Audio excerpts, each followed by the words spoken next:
Good to see all of you. I know the post-lunch session is the tough one to do, and we're going to try our best to make the session as interesting as possible.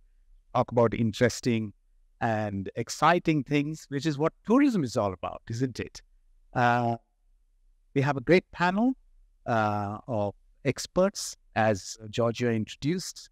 But just to put the whole theme into context, which is tourism, a pillar of economic strength, I wanted to give a few numbers so you understand how important tourism as a sector is to any country's GDP across the world, but especially so in the Middle East, especially so in the Gulf, especially so in Saudi Arabia.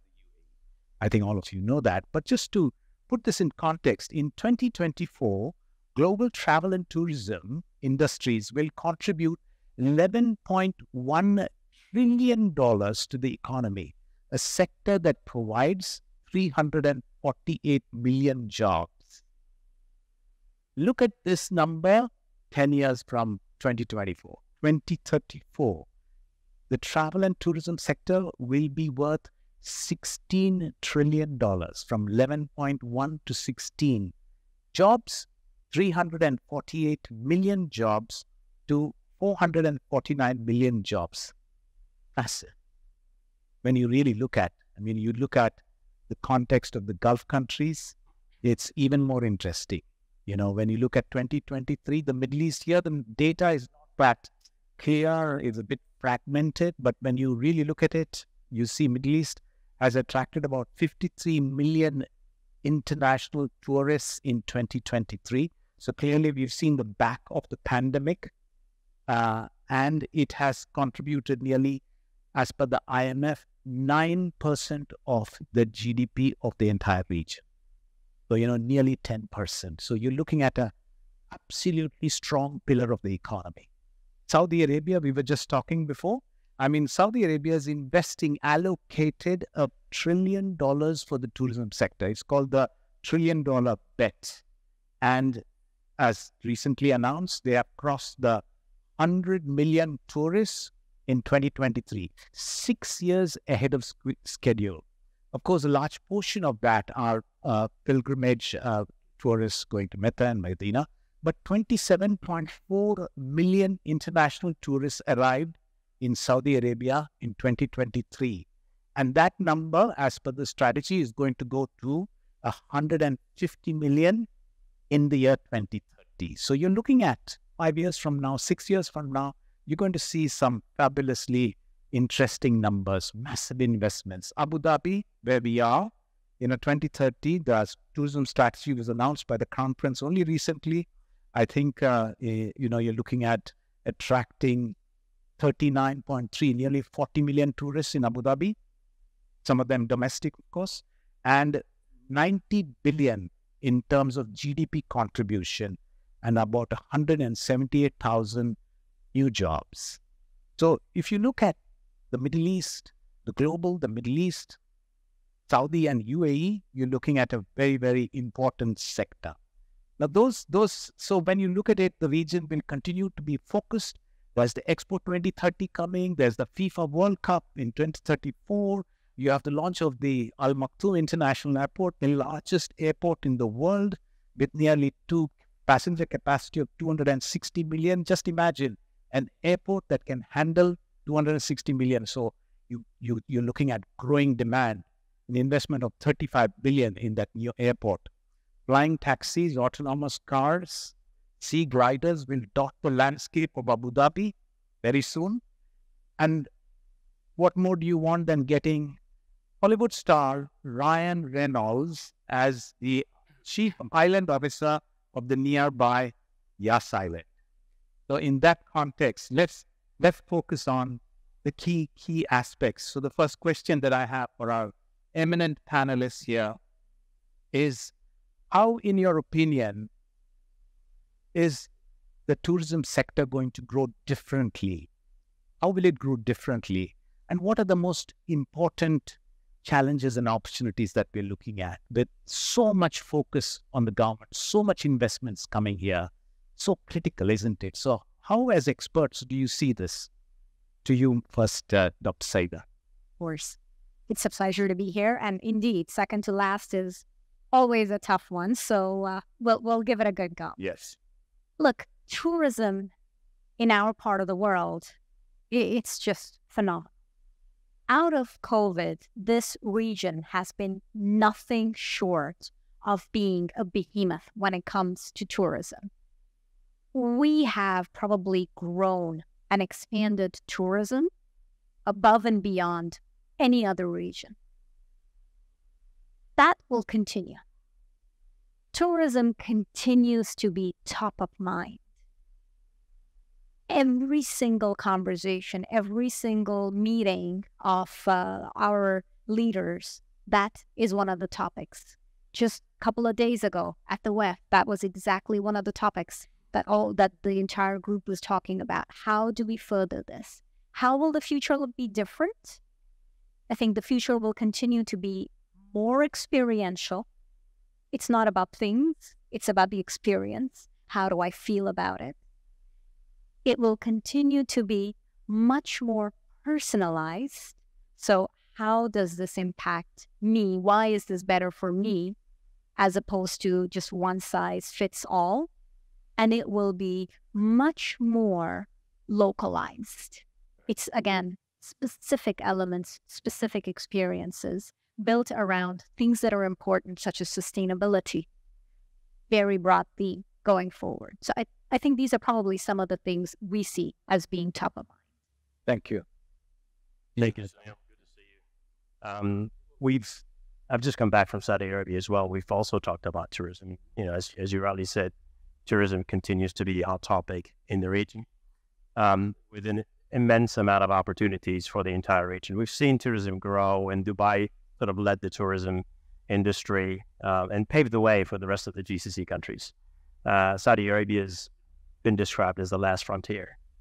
I think what's really great is between these countries in the Gulf is there's a huge amount of culture, heritage, and history for people to experience, and also from deserts to reefs across these countries, where this is an untapped potential across the globe when you think about tourism. The key motivators for travel back in 2015 used to be, number one, beach, sun, and sand, culture and heritage, and now and adventure, outdoor and adventure. We see now this shift to outdoor and adventure. People want to be outdoors, and of course, the pandemic had a huge impact on that, where people wanted to be outdoors.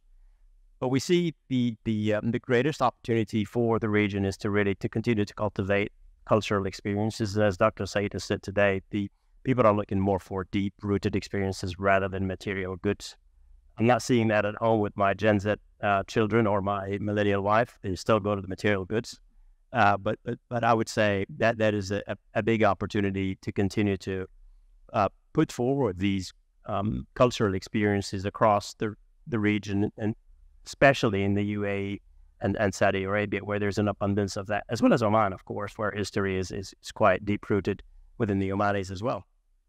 I think the challenge, you asked a question about the challenge also. I would say the challenge in tourism would be to have that balance between the tourism ambitions, targets, and growths and numbers. We're talking about 100 million and 150 million or 160 million, and Big numbers. Big numbers. So how do you balance that with sustainable tourism? How do you keep that balance and also protect the integrity of the culture, which is really critical in some of the high mass tourism numbers?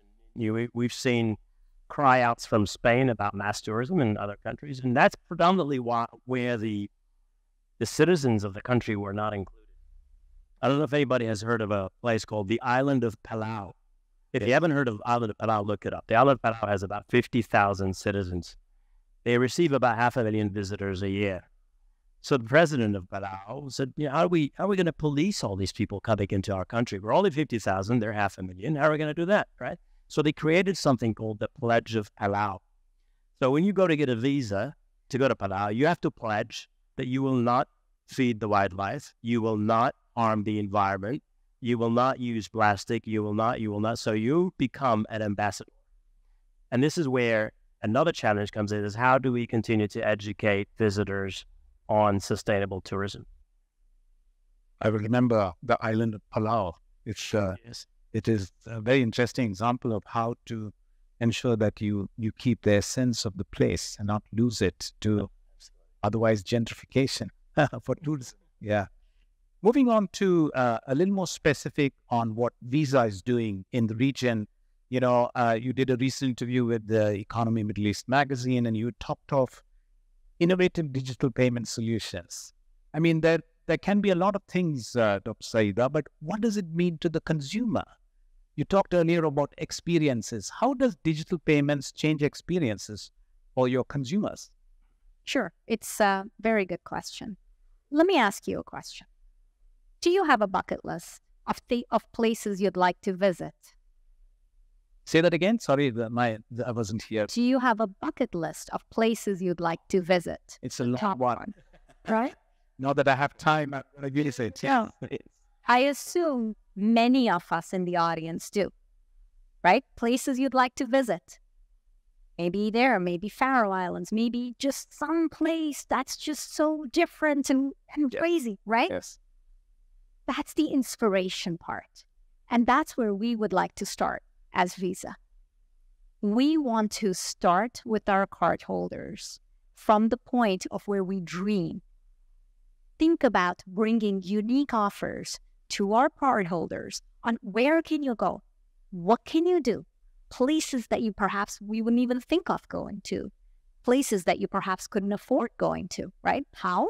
And we were just talking about this. We work with our partners on co-brands because, hey, that helps you get to places you're not able to get to otherwise. So we start with the inspirational part where we bring new, interesting, different, exciting ways to the consumer, to the cardholders, through your banks, through your partners. That's the first point.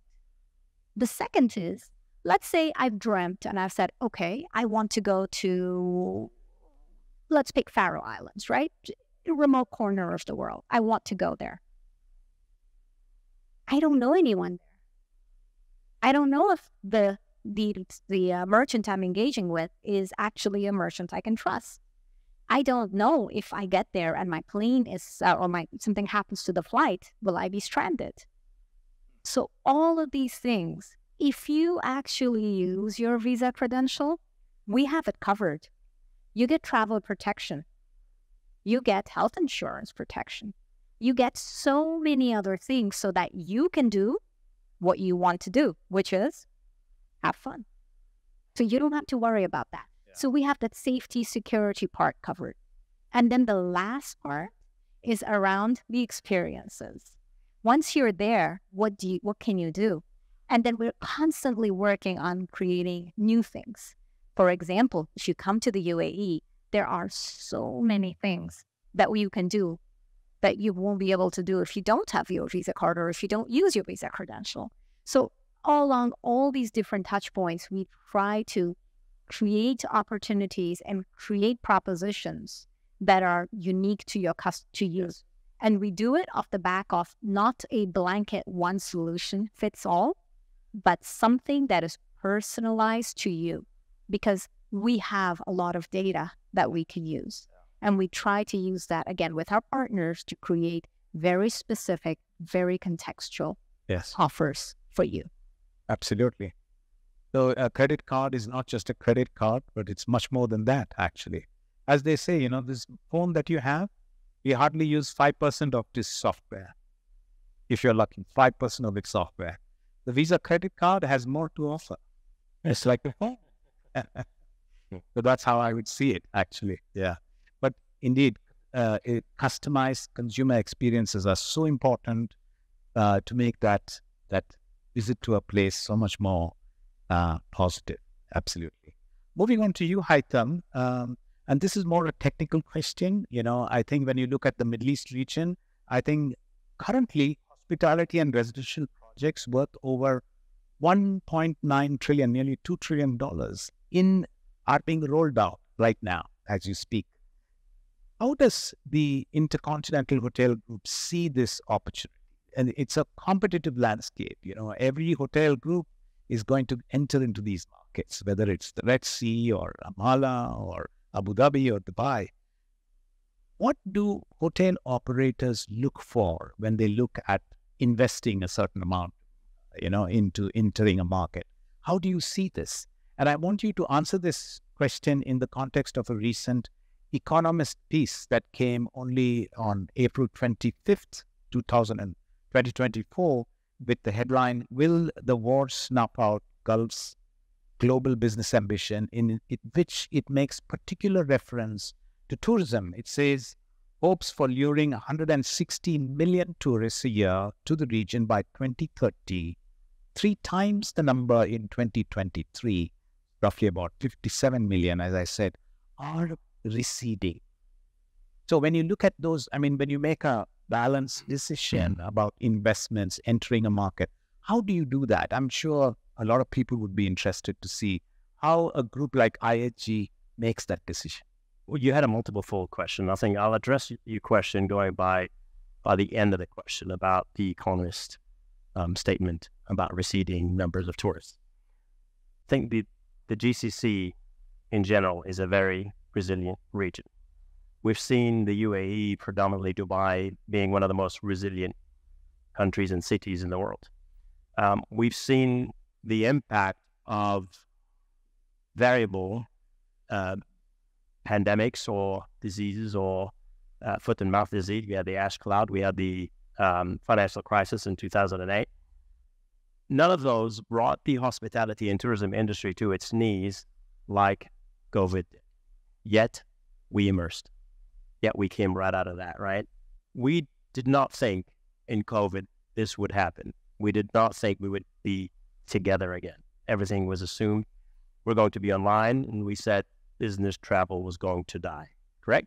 So that proves this region's resilience, and the war has not had any impact on the tourism ambitions in the key countries that have had huge, ambitious targets to attract tourists from across the world.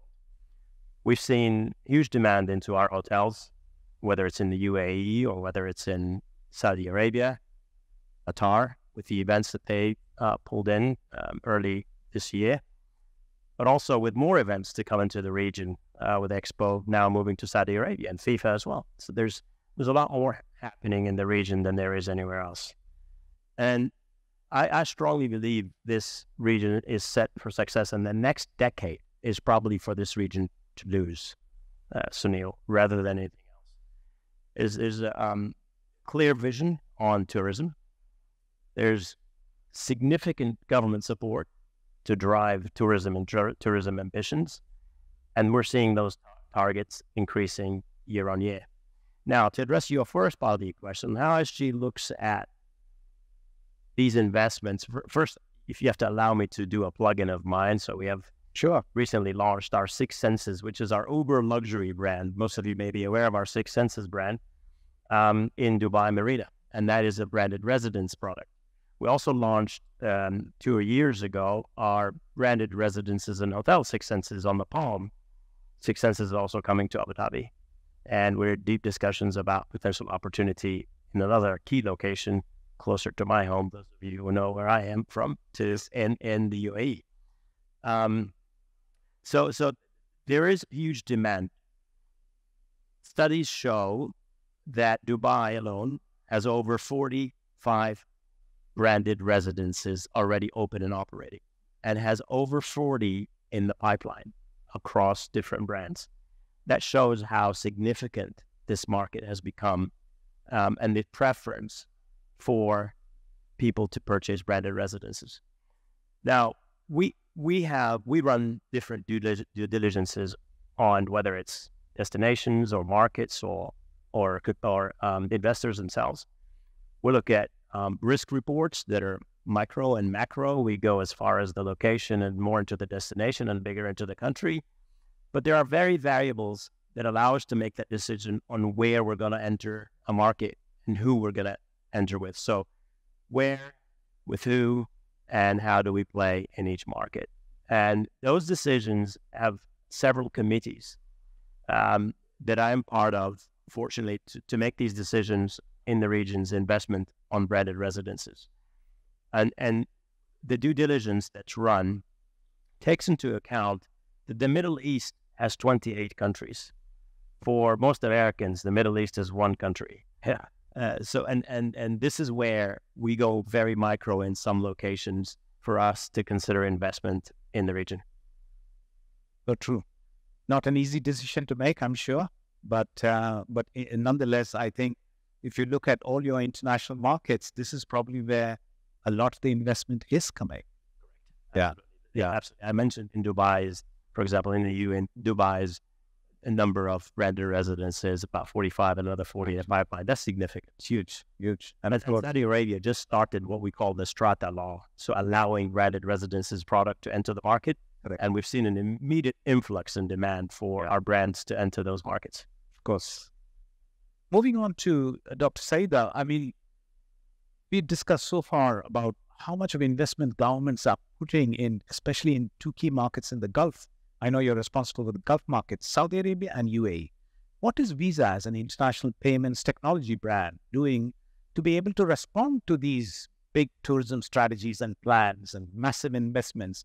What are you as an international brand trying? How are you supporting the government's ambitions?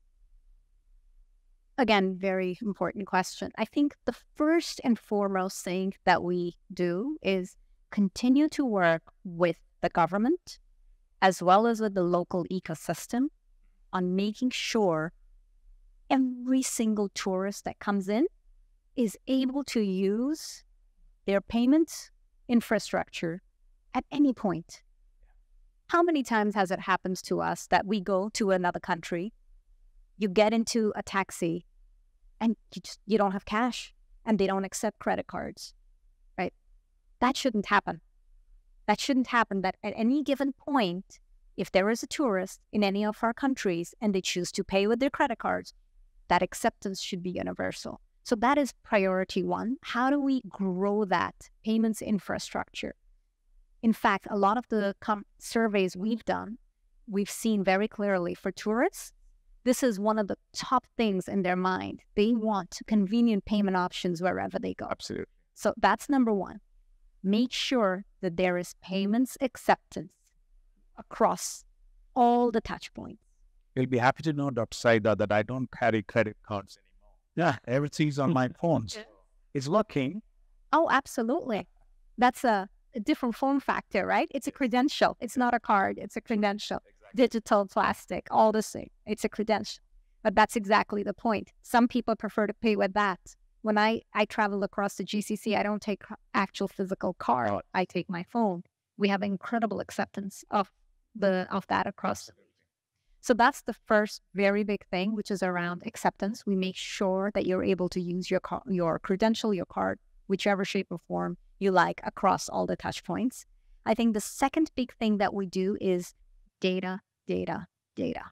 We work with many government entities on figuring out what is it that tourists look for, what is it that they need when they come in, where are they coming from, what are they spending on, how can we provide better experiences for these tourists, how can we better reach out to these potential tourists. So across the board, data, that is critical.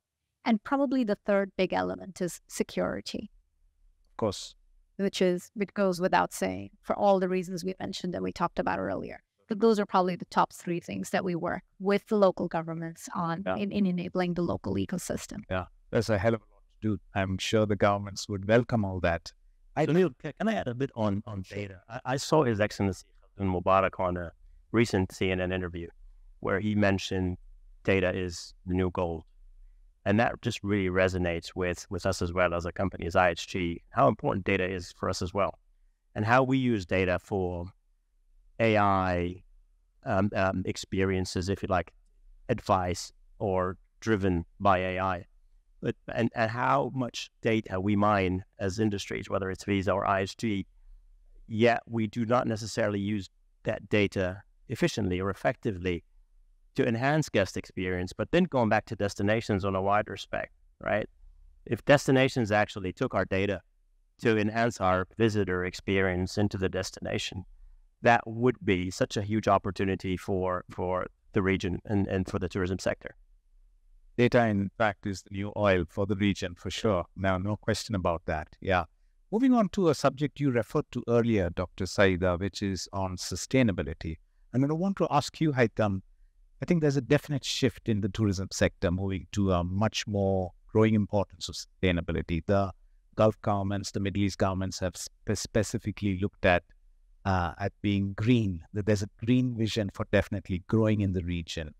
Also, if you put in context, a lot of hotel sites coming in fragile, ecologically fragile sites. You're seeing many ancient centers of heritage being converted to tourism destinations. How do you see IHG looking at, opening new hotels? As earlier, you mentioned gentrification of sites, or how locals do not want their culture to be disturbed. How do you look at these aspects? Sustainability and a little more than just green, how do you preserve the culture of the place? Well, I'll go back to using my tourism experience first, and I'll link that to IHG.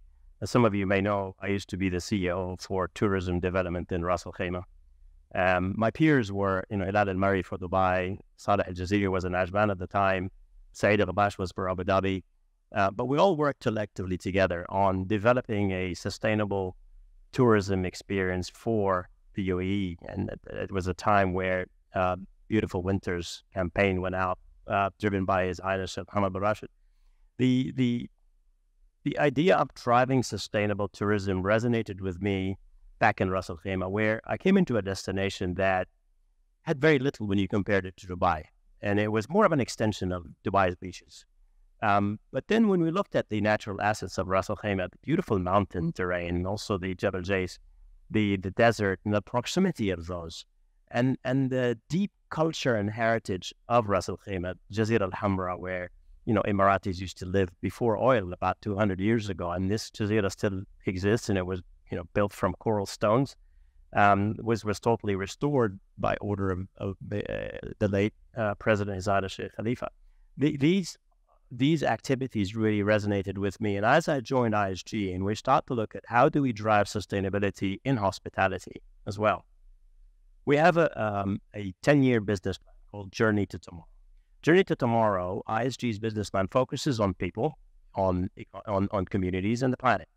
So with people, we look at, as you rightly said, upskilling and skill training. Also, we look at preserving culture and heritage, and enhancement communities, involving the community, but also we really focus on improving the millions of lives. And on planet, a lot of work was done there. We focus on energy consumption, but also how do we reduce our carbon footprint? The hospitality and tourism is responsible, the hospitality alone is responsible for 10% of the global carbon emission. Correct.